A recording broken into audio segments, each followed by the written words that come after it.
ஆண்டவர் இரட்சகருமாகிய இயேசு கிறிஸ்துவின் ஈடு இணையற்ற நாமத்தினாலே ஏலோகி மீடியா மினிஸ்ட்ரியின் சார்பாக உங்களை அன்போடு கூட வாழ்த்தி வரவேற்கிறேன்.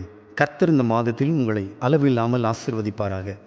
மத்தேயு 5ஆம் அதிகாரம் 4ஆம் வசனத்திலே இயேசு தம்முடைய மலைப்பிரசங்கத்திலே துயரப்படுகிற நீங்கள் பாக்கியவான்கள், ஆறுதல் அடைவீர்கள் என்று அவர் சொன்னார். இயேசு பெற்ற அபிஷேகத்திலே ஒன்று துயரப்படுகிறவர்களை ஆறுதல் செய்யும் அபிஷேகம். ஏசாயா 61ஆம் அதிகாரம் 2ஆம் வசனத்தில் வாசிக்கும் போது, துயரப்படுகிற அனைவரையும் ஆறுதல் செய்யவும் கர்த்தராகிய தேவன் என்னை அபிஷேகம் பண்ணினார் என்று வேத வசனம் சொல்லுகிறது. உலக மனிதர்கள் நமக்கு வெறும் வார்த்தையால் ஆறுதல் செய்வார்கள். நம்முடைய கவலை நேரத்திலே, கஷ்டத்தின் நேரத்திலே, உபத்திரவத்தின் நேரத்திலே, பாடுகள் வரும்போது, கண்ணீரின் பள்ளத்தாக்கை, அழுகையின் பள்ளத்தாக்கை உருவ கடந்து கொண்டு இருக்கும்போது, உலக மனிதர்களும் நண்பர்களும் நமக்கு வெறும் வார்த்தைகளால் ஆறுதல் சொல்வார்கள். ஆனால் இயேசு அப்படி அல்ல. தேவனுடைய பிள்ளைகளே, அவர் வெறுமையாய் ஆறுதல் சொல்லிவிட்டு போகிறவர் அல்ல. இயேசு தாம் சிநேகித்த லாசரு மரித்த போது அவருடைய சகோதரிகள் சொல்லிவிடுகிறார்கள், அவன் மரித்து விட்டான், லாசரு மரித்து விட்டான் என்று சொல்லவில்லை. நீர் அதிகமாய் சிநேகித்த உமது சிநேகிதன் மரித்து போனான் என்று சொல்லிவிடுகிறார்கள். இயேசு தாம் தங்கி இருந்த இடத்திலே இன்னும் 2 நாட்கள் தங்கி இருக்கிறார். லாசரு மரித்து 4 நாளான பின்பு இயேசு அந்த மரியாள் வீட்டுக்கு வந்து லாசருடைய மரணத்தை குறித்து அவர் விசாரிக்கும்படி வருகிறார். யோவான் 11ஆம் அதிகாரம் 31ஆம் வசனத்தில் வாசிக்கும் போது, யூதர்களில் அநேகர் வந்து மார்த்தாள் மரியாளுடைய வீட்டிலே அந்த மார்த்தாள் மரியாளுக்கு லாசருடைய இழப்பின் நிமித்தமாய் ஆறுதலுடைய வார்த்தைகளை சொல்லிக் கொண்டிருந்தார்கள். மார்த்தாளும் மரியாளும் அழுதபோது அவர்கள் வெறும் வார்த்தைகளால் மாத்திரமே அவர்கள் ஆறுதல் சொல்லிக் கொண்டு இருந்தார்கள். ஆனால் இயேசு அப்படி அல்ல. தேவனுடைய பிள்ளைகளே, இயேசு அவர் வந்தார். வரும்போது மார்த்தாள் மரியாள் அழுதபோது இயேசு என்ன செய்தார் தெரியுமோ? வேத வசனம் சொல்லுகிறது, அவர் ஆவியிலே கலங்கினார் என்று சொல்லப்பட்டிருக்கிறது. அவர் ஆவியிலே கலங்கி அவர் துயரம் அடைந்தார். அந்த இடத்துல சொல்லப்படும் போது இயேசு கண்ணீர் விட்டார் என்று சொல்லுகிறார்.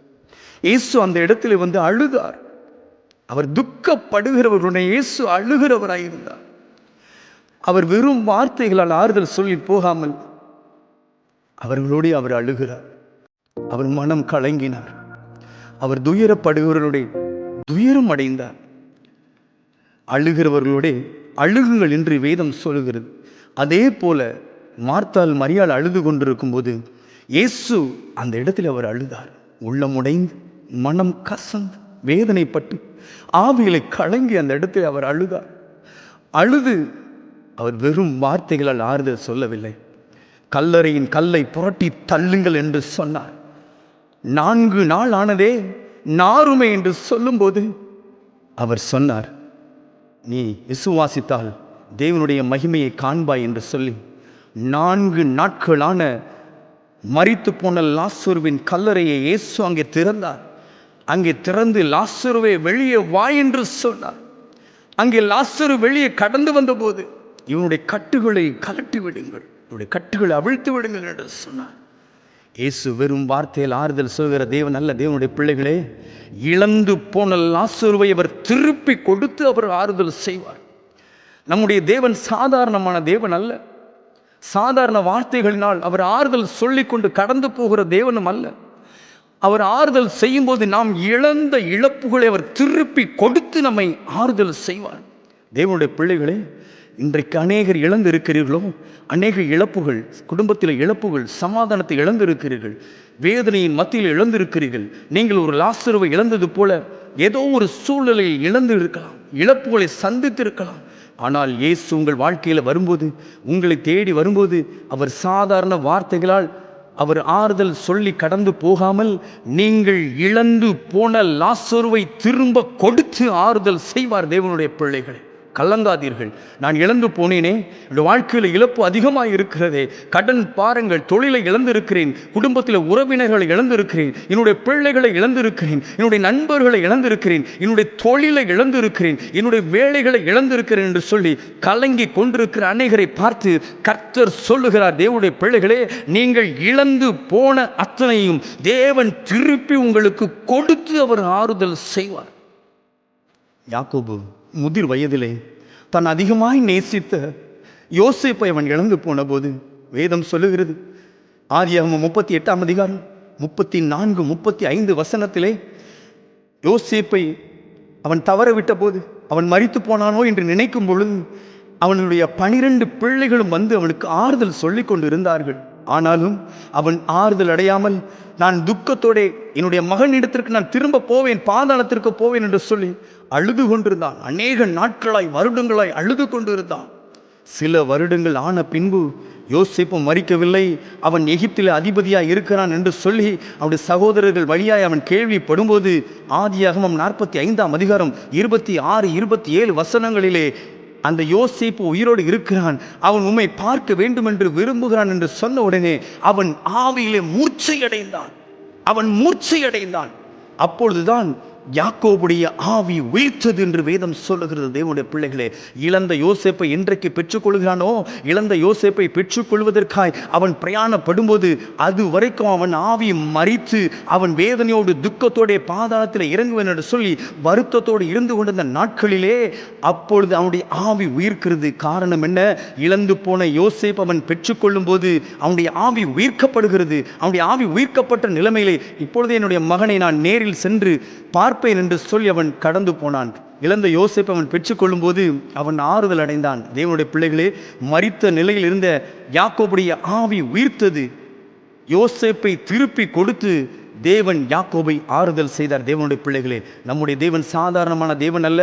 நாம் இழந்து போன இழப்புகள், நாம் எதையெல்லாம் இழந்திருக்கிறோமோ எல்லாவற்றையும் அவர் திருப்பி கொடுத்து அவர் ஆறுதல் செய்வார். நீங்கள் எதை இழந்திருக்கிறீர்களோ அதைத்தான் கர்த்தர் உங்களுக்கு கொடுப்பார். நீங்கள் ஒருவேளை யோசேப்பை இழந்திருந்தால் வேறொரு யாக்கோபை கொடுக்க மாட்டார். யோசேப்பை இழந்திருக்கிற பட்சத்திலே தேவன் உங்களுக்கு ஒரு யோசேப்பை தான் கொடுப்பார். நீங்கள் ஒரு லாசருவை இழந்திருப்பீர்களேனால் அவர் உங்களுக்கு அந்த லாசருவை தான் திருப்பி கொடுப்பார். யோபுவை கவனித்து பாருங்கள் தேவனுடைய பிள்ளைகள். அவன் எல்லாவற்றையும் இழந்தான். தன்னுடைய பிள்ளைகளை இழந்தான். தன்னுடைய ஆடு, மாடு, கழுதைகள், ஒட்டகங்கள் அத்தனையும் இழந்தான். எல்லாம் ஒரே நாளில் இழந்து போனான். இழந்து போனது போது அவன் சொல்லுகிறான், யோபு 7ஆம் அதிகாரம் 13ஆம் வசனத்திலே, எனக்கு கட்டில் கூட எனக்கு ஆறுதல் தரவில்லை. அவன் நித்திரையில் கூட அவனுக்கு ஆறுதல் இல்லாதவனாய் இருந்தான். ஆறுதல் அச்ச நிலைமையில் இருக்கும்போது தேவன் என்ன செய்தார் தெரியுமா? அவன் இழந்து போன இழப்புகளை 2 மடங்காய் அவனுக்கு திருப்பி கொடுத்து அவனுக்கு ஆறுதல் செய்தார். தேவனுடைய பிள்ளைகளே, இன்றைக்கும் நீங்கள் இழந்த இழப்புகள் சாதாரணமாக இருக்கலாம், அது உங்களுடைய பார்வையிலே அற்பமாக கூட இருக்கலாம். ஆனால் தேவனுடைய பார்வையிலே நீங்கள் இழந்த இழப்புகள் அது மிகப்பெரியது. அது யோசேப்பை போல சாதாரணமாக இருக்கலாம், அல்லது லாசருவை போல அது சாதாரணமாக இருக்கலாம். ஆனால் தேவனுடைய பார்வையிலே அந்த இழப்பு மிகப்பெரியதாக இருக்கிறது. கர்த்தர் நீங்கள் இழந்த இழப்புகளை அவர் திருப்பி கொடுத்து அவர் 2 மடங்காய் உங்களை ஆசீர்வதிப்பார். யோபு இழந்து போன எல்லாவற்றையும் தேவன் இரட்டிப்பாய் கொடுத்தார். கழுதைகளை இழந்தான், ஆடுகளை இழந்தான், மாடுகளை இழந்தான், ஒட்டகங்களை இழந்தான்.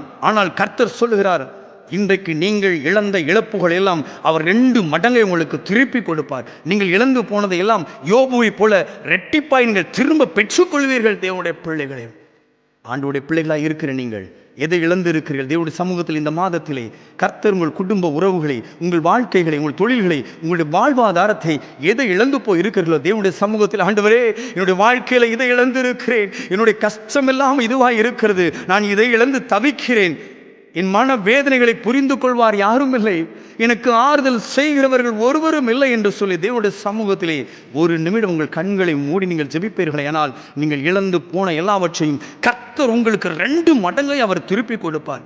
எப்படி மார்த்தார் மரியாளுக்கு லாசருவை திருப்பி கொடுத்து ஆறுதல் செய்தாரோ, எப்படி யாக்கோபுக்கு இழந்து போன யோசேப்பை திருப்பி கொடுத்து அவர் ஆறுதல் செய்தாரோ, அப்படியே தேவன் உங்களுடைய இழப்புகளுக்கு மத்தியில் நீங்கள் இழந்து போன இழப்புகளை அவர் திருப்பி கொடுப்பார். நீங்கள் நினைக்கலாம், இது நடக்குமா என்னுடைய வாழ்க்கையிலே? இது எதிர்பார்த்த காரியம் என்னுடைய வாழ்க்கையில் நிறைவேறுமா? இப்படியெல்லாம் இருக்கிறதே, சூழ்நிலை எனக்கு எதிர்மாறாக இருக்கிறதே, எனக்கு கிடைக்குமா? இயேசு எனக்கு தருவாரா?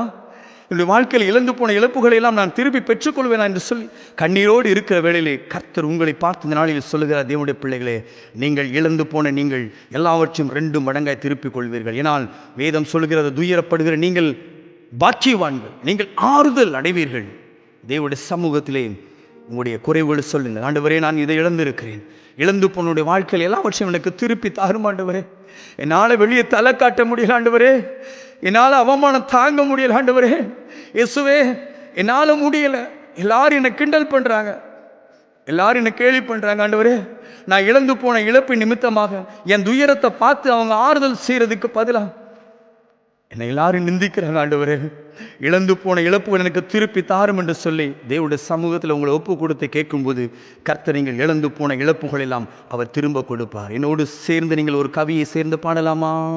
நான் இழந்து போனதை, என்னை விட்டு போனதை 2 மடங்காக எனக்கு திருப்பி தருவீரே. நான் இழந்து போனதை, என்னை விட்டு போனதை 2 மடங்காக எனக்கு திருப்பி தருவீரே. முடியும், உம்மால் முடியும், முடியாதவை எல்லாம் உம்மால் முடித்து வைக்கப்படுமே. சாத்தியமே, உம்மால் சாத்தியமே, சாத்தியம் இல்லாதவை உம்மால் சாத்தியமாகுமே. லோகே ஏலே லோகே, சர்வ வல்லவரை உம்மை ஆராதிக்கிறோம். Thank you Lord. நல்ல பிதாவே, உம்மை நன்றியோடு உம்மை துதிக்கிறோம் தகப்பனே. இந்த வேளையில் இழந்து போயிருக்கிற குடும்ப உறவுகள், தொழில்கள், வாழ்வாதாரங்கள் எதை இழந்திருக்கிறார்களோ, தங்களுடைய வாழ்க்கையில மேன்மையாக நினைத்த எதை இழந்து கவலையோடு கண்ணீரோடு இருக்கிறார்களோ, இந்த வேளையில் இந்த வார்த்தை உடைய பிள்ளைகளுக்குள்ளே கடந்து போவதாக, இயேசுவின் வல்லமை இறங்குவதாக. எந்தெந்த காரியத்தில் இழந்திருக்கிறார்களோ, எதை இழந்து போய் கண்ணீரோடு வேதனையோடு யாரிடத்திலும் சொல்ல முடியவில்லை என்று அவர்கள் வேதனையோடு இருக்கிறார்களோ, எல்லா பிள்ளைகளும் இந்த வேளையிலே ஆறுதல் அடைவார்களாக. இயேசுவின் நாமத்தினாலே இப்பொழுதே ஆறுதல் அடையட்டும். இழந்து போன எல்லாவற்றையும் எங்கள் தேவனாகிய கர்த்தர் நீர் திருப்பி கொடுக்கும்படியா நாங்கள் ஜெபிக்கிறோம். உம்முடைய வல்லமை வெளிப்படுவதாக.